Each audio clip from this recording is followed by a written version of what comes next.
بسم اللہ الرحمن الرحیم۔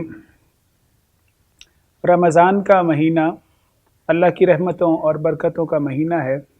اس مہینے کو سال کے تمام مہینوں میں سب سے زیادہ فضیلت حاصل ہے، اور اس کی یہ فضیلت کی وجہ قرآن کریم ہے، وہ کتاب ہدایت جو مسلمانوں کا منشور حیات ہے۔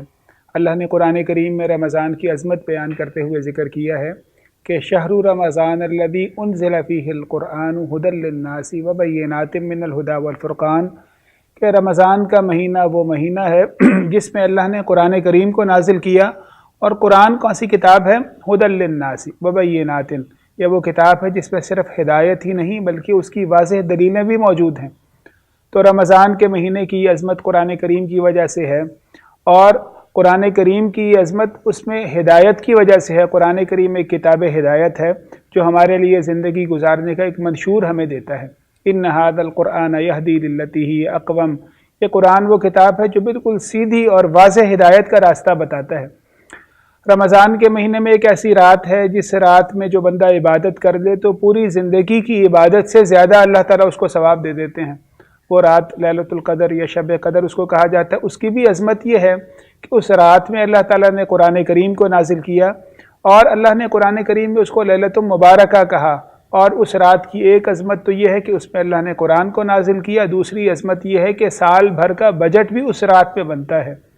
یعنی ایک بجٹ، جس طرح ہم اپنا سالانہ بجٹ بناتے ہیں جون کے مہینے میں، ایک کیلنڈر کے مہینے ہیں جو جنوری سے نیا سال شروع ہوا اور جون میں بجٹ بنتا ہے، اسی طرح مسلمانوں کے ہاں، اسلام کے ہاں ایک کیلنڈر کے مہینے ہیں جو محرم سے شروع ہوئے، اور دوسرے مہینے وہ ہیں جو اللہ کے ہاں بجٹ بنتا ہے۔ تو رمضان کے مہینے کی عظمت یا سعادت یہ ہے کہ اس میں مسلمان کے آئندہ سال کے زندگی کے بڑے واقعات کے فیصلے ہوتے ہیں۔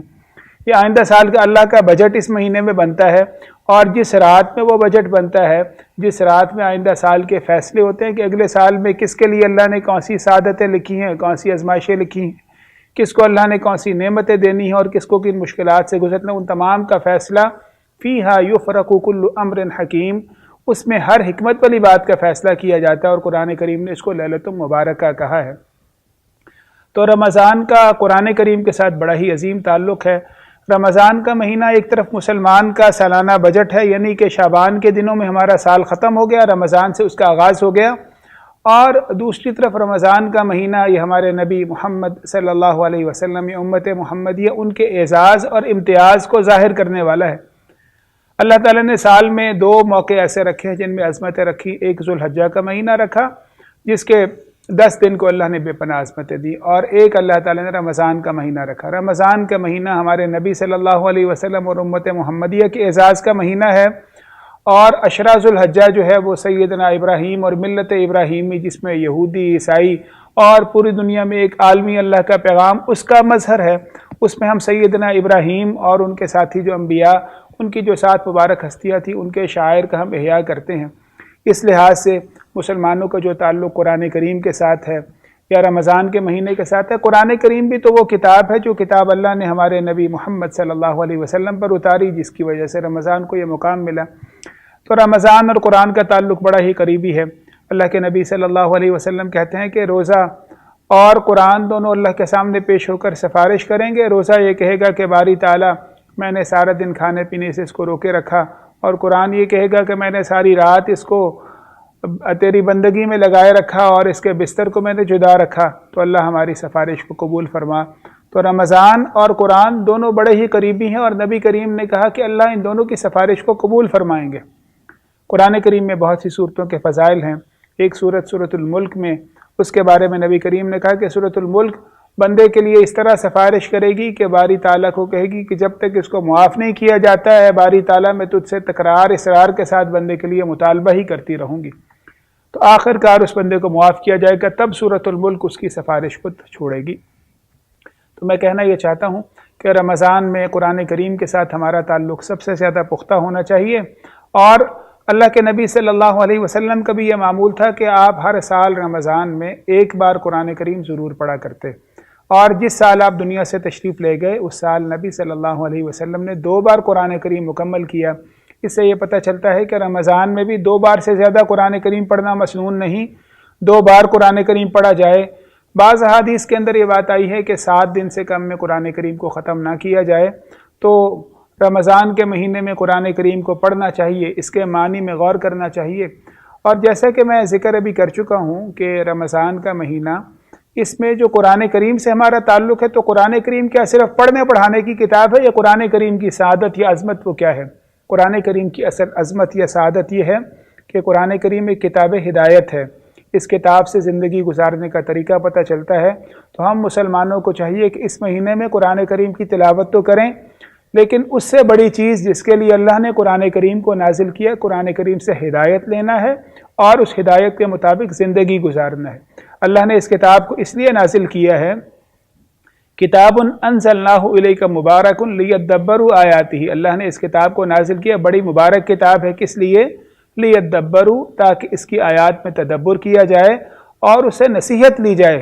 تو یہ مقصد ہے قرآن کریم کے نزول کا، اور اس کی تلاوت اس کا ایک وسیلہ ہے، اور وسیلے کے ساتھ وہی ہمیں حیثیت رکھنی چاہیے۔ یہ بڑا ہی مبارک کام ہے تلاوت کرنا، لیکن اصل مقصد جو قرآن کریم ہے اس کے معنی کو سمجھنا ہے۔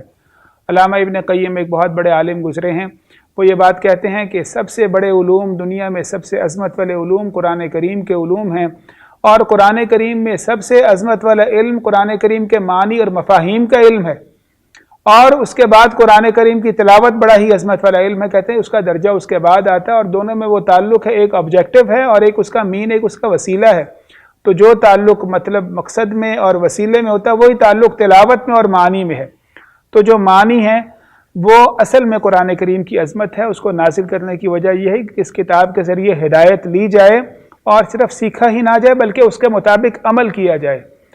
اس قوم کو اللہ دنیا میں عروج دیتے ہیں۔ جب نبی صلی اللہ علیہ وسلم نے کہا کہ ان اللہ یرفع بہذا الکتاب اقواما، اللہ اس کتاب کے ذریعے قوموں کو عروج دیتے ہیں، تو یہ کتاب رفعت ہوئی۔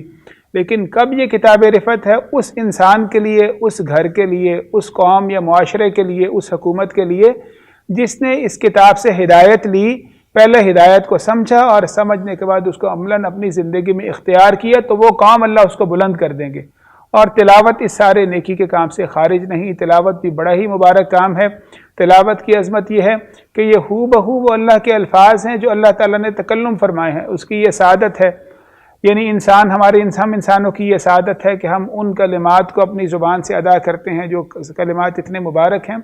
تو تلاوت کی عظمت سے انکار نہیں کیا جا سکتا، احادیث میں اس کی بہت سعادتیں بیان ہوئی ہیں، لیکن تلاوت کے ساتھ اس پر اکتفا کرنے کی بجائے عمل کی طرف اور فہم کی طرف بھی جانا چاہیے۔ تو رمضان کا مہینہ یہ قرآن کریم کا مہینہ ہے، قرآن کریم کو دہرانے کا، اس کو پڑھنے کا، سمجھنے سمجھانے کا، اس سے نصیحت حاصل کرنے کا۔ رمضان کا ایک دوسرا بڑا کام جو ہے وہ دعا کرنا ہے۔ جو مبارک ترین اوقات ہیں، ان مبارک ترین اوقات میں نبی صلی اللہ علیہ وسلم نے ہم مسلمانوں سے کہا کہ وہاں دعا کرنی چاہیے۔ دعا اس امر کا اظہار ہے کہ ہم انسان اب اللہ کے سامنے اپنی عاجزی کو پیش کرتے ہیں۔ دعا عبادت کا اصل اور جوہر اور مغز ہے۔ اگر سب سے بڑی خالص کوئی عبادت ہے تو وہ دعا ہے۔ دعا کے اندر کوئی بندہ اس بات کا اپنے برملا اظہار کرتا ہے کہ میرا کوئی رب ہے اور میں اس کی عاجز مخلوق ہوں، اگر وہ مجھے عطا نہ کرے تو دنیا میں میرے کام چل نہیں سکتے، اس لیے اس کے اندر درماندگی اور عاجزی کا جو اظہار دعا میں پایا جاتا ہے۔ اس لیے نبی صلی اللہ علیہ وسلم نے کہا کہ دعا مخ العبادہ، کہ یہ عبادت کا مغز اور جوہر ہے۔ اور جو بندہ دعا کو ترک کر دیتا ہے اس کو تکبر سے قرآن کریم نے تکبر شمار کیا۔ اللہ قرآن کریم میں کہتے ہیں وقال استجب لکم، تمہارے رب نے کہا تم مجھ سے دعا کرو، میں تمہاری دعا کو قبول کروں گا۔ اور جو لوگ دعا نہیں کرتے، ان الذین یستکبرون عن عبادتی، وہ لوگ میری عبادت سے تکبر کرتے ہیں، وہ اپنے آپ کو اس سے بڑا سمجھتے ہیں، گویا کہ وہ اپنے آپ کو مخلوق نہیں سمجھتے اور خالق کو دینے والا نہیں سمجھتے۔ تو قرآن کریم کا الفاظ کا ترجمہ یہ ہے ان الذین یستکبرون عن عبادتی، وہ لوگ جو میری عبادت سے تکبر کرتے ہیں، سیدخلون جہنم داخرین، جو لوگ دعا نہیں کرتے وہ جہنم میں اوندے منہ ڈالے جائیں گے۔ تو دعا کرنا بڑا ہی سعادت کا کام ہے، اور روزے دار کے لیے سارا دن دعا کرنا سعادت کی بات ہے۔ رمضان کے مبارک ترین اوقات میں سے ایک وقت لیلۃ القدر ہے۔ تو سید عائشہ صدیقہ نے اللہ کے نبی سے پوچھا، اللہ کے نبی جب مجھے رمضان میں شب قدر مل جائے تو میں اس میں کیا کروں؟ تو نبی صلی اللہ علیہ وسلم نے تلاوت قرآن کریم کا نہیں کہ آپ نے کہا کہ دعا کرو، اور کون سی دعا؟ اللہم انک عفو تحب العفو فاعف عنا، یعنی سب سے مبارک وقت میں سب سے مبارک کام کون سا ہو گیا؟ وہ دعا کا کام ہوا۔ اور روزہ وہ کام جو کہ 30 دن انسان روزہ رکھتا ہے، تو روزے کے دوران میں انسان کو بھی دعا کے عمل کو جاری رکھنا چاہیے۔ اس کی خاص فضیلت آئی، اللہ کے نبی صلی اللہ علیہ وسلم نے ارشاد فرمایا کہ 3 لوگ ہیں جن کی دعا کو رد نہیں کیا جاتا۔ ایک وہ ایسا حاکم، عادل حاکم ہے جو کہ عدل و انصاف کے ساتھ حکومت کرنے والا ہو۔ پھر آپ صلی اللہ علیہ وسلم نے کہا کہ مظلوم کی دعا کو رد نہیں کیا جاتا، آسمان پر پہنچنے سے پہلے اللہ داد رسی کا کوئی سبب وسیلہ قائم کرتے ہیں۔ اور آپ صلی اللہ علیہ وسلم نے کہا روزے دار کی دعا کو رد نہیں کیا جاتا، حین یصوم، جب وہ روزے کی حالت میں ہوتا ہے۔ تو گویا کہ اس مہینے کا نیک عمل قرآن کریم سے گہرے تعلق کو قائم کرنا اور اللہ سے گہرے تعلق کو قائم کرنا، یعنی دعا کرنا، لیلۃ القدر میں دعا کرنا، مبارک گھڑیوں میں دعا کرنا، روزے کی حالت میں دعا کرنا، اور اس میں خاص طور پر جس وقت افطار کا وقت ہو تو افطار کے وقت میں دعا کرنا، یہ بھی بڑی ہی سعادت کی بات ہے۔ یہ افطاری سحری کے وقت بھی دعا کرنا، جب لوگ صبح سحری کے وقت سب سوئے پڑے ہوں اور اللہ کی طرف سے آسمان سے منادی آ رہی ہو کہ کوئی بخشش کو مانگنے والا ہے، کوئی اللہ تعالیٰ سے کسی رزق کا مطالبہ کرنے والا ہے، اور تمام انسانوں میں سے کوئی اس کا جواب نہ دے، تو اس کا مطلب تو یہ ہوا کہ گویا کہ ہم نے سمجھا کہ ہمارے سارے کے سارے کام اس کے بغیر ہی پورے ہو سکتے ہیں، اور کون انسان ہے جو محتاج نہیں ہے؟ گویا کہ اس محتاج نے اپنی احتیاج کے وقت کو اور دینے والے کی عطا کو نہیں پہچانا۔ اللہ کے نبی صلی اللہ علیہ وسلم نے ارشاد فرمایا ہے جو دعا کرنے والا ہے ہر حال میں اس کو سعادت مل کر رہتی ہے، دعا کرنے والا بے نصیب نہیں ہو سکتا۔ نبی صلی اللہ علیہ وسلم نے کہا کہ جو دعا کرنے والا ہے اس کی حالت 3 احوال سے خالی نہیں ہے، یا تو جو اس نے اللہ سے دعا کی اللہ تعالیٰ نے وہ اس کو عطا کر دیا، یا جس نے اللہ سے دعا کی تو اللہ نے اس کے بجائے اس سے بہتر اس کو دے دیا جس کا اسے پتہ نہیں تھا، یہ دوسری کیفیت ہے۔ یعنی یا تو بعینی ہی وہ مل گیا یا اس سے بہتر مل گیا کہ جو انسان نے دعا کی تھی۔ اگر یہ 2 کام نہیں ہوئے تو پھر اللہ تعالیٰ نے اس کی دعا کو ذخیرہ کر لیا، جو اللہ تعالیٰ قیامت کو اس سے بہترین اس کو صلہ عطا کریں گے۔ تو دعا کرنے والا دعا کی سعادت ملتی ہی اس کو ہے جس کو اللہ دینا چاہتے ہیں، اور دعا کرنا سراسر سعادت ہے، دعا کرنے والا بے نصیب ہو نہیں سکتا۔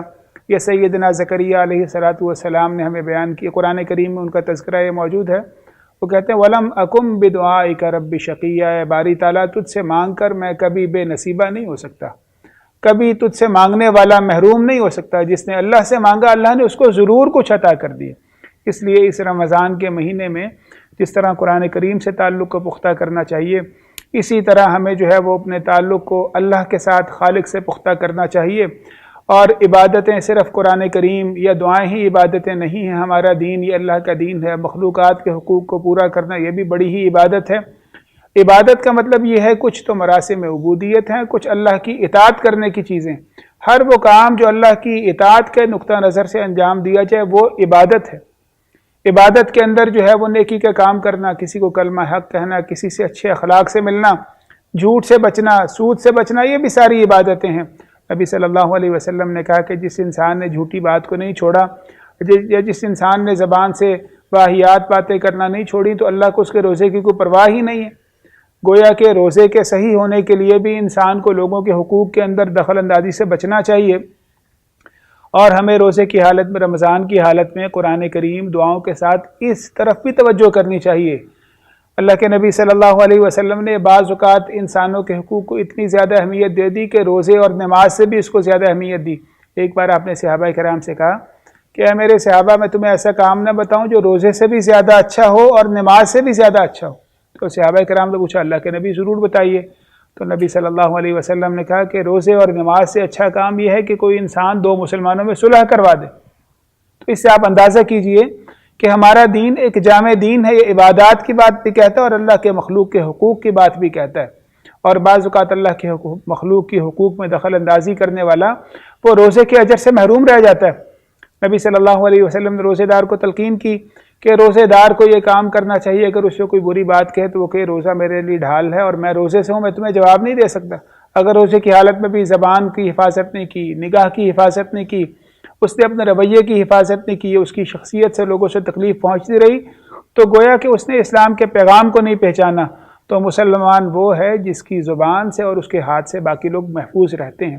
تو رمضان کے مہینے میں قرآن کریم کو پڑھیں، قیام اللیل زیادہ سے زیادہ اس کی توجہ کریں، روزے کو اس کے شعور کے ساتھ رکھیں، اور اس کے علاوہ اپنے خلق سے، اپنے رویے سے لوگوں کے اندر ایک خیر خواہی کو پیدا کریں۔ یہ رمضان ہمدردی کا مہینہ ہے، مسلمانوں میں الفت کا مہینہ ہے، اللہ تعالی رمضان کو ہمیں ان تمام حقوق کے مطابق پورا کرنے کی توفیق عطا فرمائے۔ وآخر دعوانا ان الحمدللہ رب العالمین۔ زندگی شعور سے، الحکمہ international. For donation, account number 059292913102741, branch code 0727, account title Hafiz Shafiqur Rahman, MCB,